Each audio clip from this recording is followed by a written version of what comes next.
स्वागत छ हाम्रो युट्युब च्यानलमा। सब्स्क्राइब गर्नुहोस् हाम्रो युट्युब च्यानललाई र लेटेस्ट अपडेट प्राप्त गर्नको लागि बेल आइकनमा प्रेस गर्नुहोस्। नमस्ते साथीहरु, स्वागत छ हाम्रो युट्युब च्यानल टेक्नो इन नेपालीमा। साथीहरु, आज म तपाईहरुलाई प्ले स्टोरको यस्तो 5 वटा खतरनाक सेटिङको जानकारी लिएर आएको छु, जुन सेटिङ लगाएर यहाँहरुले आफ्नो मोबाइललाई एकदम सुरक्षित राख्न सक्नुहुनेछ। साथीहरु, यो सेटिङ के हो र यसलाई कसरी प्रयोग गर्ने भन्ने जानकारीको लागि भिडियोलाई पुरा हेर्नुहोला र आज यस च्यानल यहाँहरु पहिलोचोटी भिजिट गर्दै हुनुहुन्छ भने च्यानललाई अवश्य नै सब्स्क्राइब गर्नुहोला। ल त साथीहरु, आजको टपिक सुरु गरौँ। साथीहरु, तपाईहरु एन्ड्रोइड फोन चलाउनुहुन्छ भने आजको भिडियो एकदम युजफुल हुनेछ। साथीहरु, हरेक एन्ड्रोइड फोनमा चाहिँ प्ले स्टोर दिएका हुन्छन् भने आज म तपाईहरुलाई प्ले स्टोरको 5 वटा यस्तो खतरनाकको सेटिङको बारेमा जानकारी दिन जाँदैछु। साथीहरु, सेटिङका लागि सबभन्दा पहिला यहाँहरु आफ्नो मोबाइलमा रहेको प्ले स्टोर ओपन गर्नुहोला। ओपन गरिसकेको पछाडी राइट साइडमा यो तीनटा लाइनमा एकपल्ट ट्याप गर्नुहोला र मुनि देख्न सक्नुहुनेछ प्ले प्रोटेक्ट भनेर दिइरहेको छ। एकपल्ट यसमा ट्याप गर्नुहोला। अफ भइरहेको छ, अन गर्नको लागि यो टर्न अन भन्नेमा चाहिँ एकपल्ट ट्याप गरिदिनु होला।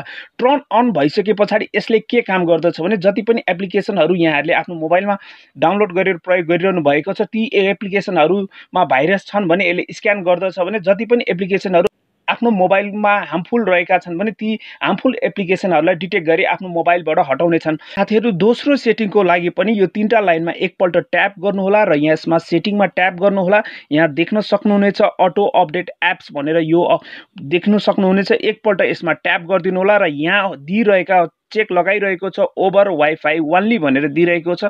ओभर वाइफाई ओन्ली भनेको मतलब जब तपाई इन्टरनेट एक्सेस गर्नुहुन्छ त्यो अवस्थामा जति पनि एप्सहरुले अपडेट मागिरहेका हुन्छन् अटोमेटिकली अपडेट गर्छ। त्यो अवस्थामा तपाईको इन्टरनेट स्लो हुन्छ। सो हामीले चाहिँ त्यसका लागि चाहिँ डोन्ट अटो अपडेट राखेर यसलाई ट्याप गरिदिनु होला। र अब हामी जाउँ तेस्रो सेटिङको बारेमा। तेस्रो सेटिङको लागि पनि तीनटा लाइनमा ट्याप गर्नुहोला र सेटिङमा जानुहोला। सेटिङमा गइसके पछाडी यहाँ थीम देख्न सक्नुहुन्छ। थीममा लाइट दिइरहेको छ।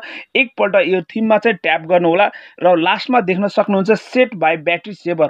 साथीहरु, यसमा सेट बाइ ब्याट्री सेभरमा ट्याप गरिदिँदा यहाँहरुको मोबाइलमा रहेको ब्याट्री एकदम सेफ भएर बस्छ।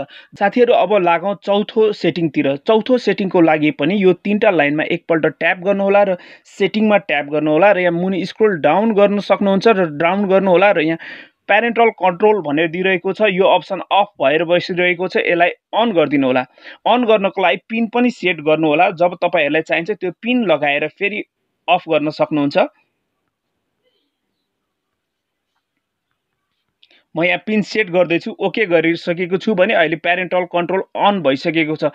मतलब तपाईहरुको घरमा बाल बच्चा हुनुहुन्छ, सानसाना नानीहरु हुन्छ, उहाँहरुले चाहिँ मोबाइल चलाउनुहुन्छ भने यो अन गरिदिँदा उहाँहरुले एडल्ट टाइपका 18 प्लस का चाहिँ एप्लिकेसनहरु मोबाइलमा सर्च गर्दा फेला पर्ने छैन। साथीहरु, लागौं अब पाँचौं सेटिङतिर। पाँचौं सेटिङको लागि पनि यो तीन लाइनमा एकपल्ट ट्याप गर्नुहोला र सेटिङमा जानुहोला र स्क्रोल डाउन गरे लास्टमा जान सक्नुहुन्छ। लास्टमा यहाँ हेर्नुहोला प्ले प्रोटेक्ट सर्टिफिकेसन भनेर दिइरहेको छ र मुनि दिइरहेको छ डिभाइस इज सर्टिफाई। साथीहरु, यदि तपाईको मोबाइलमा चाहिँ डिभाइस इज नट सर्टिफाई भनेर दिइरहेको छ भने त्यस्तो मोबाइलहरु चाहिँ डुप्लिकेट रहेका छन् र जति पनि डिभाइसहरुमा चाहिँ डिभाइस इज सर्टिफाई भनेर दिइरहेका छन् भने ती चाहिँ ओरिजिनल मोबाइल रहेका छन्। साथीहरु, यसरी पनि यहाँहरुले चाहिँ आफ्नो मोबाइल ओरिजिनल हो कि डुप्लिकेट हो भने सजिलै पत्ता लगाउन सक्नुहुन्छ। साथीहरु, आजको भिडियो मन पर्यो भिडियोलाई लाइक, कमेन्ट एन्ड शेयर गर्न चाहिँ नबिर्सिनु होला। यति भन्दै आज यहाँमा बिदा लिदैछु। आजको लागि यति नै। Bye bye. जय नेपाल।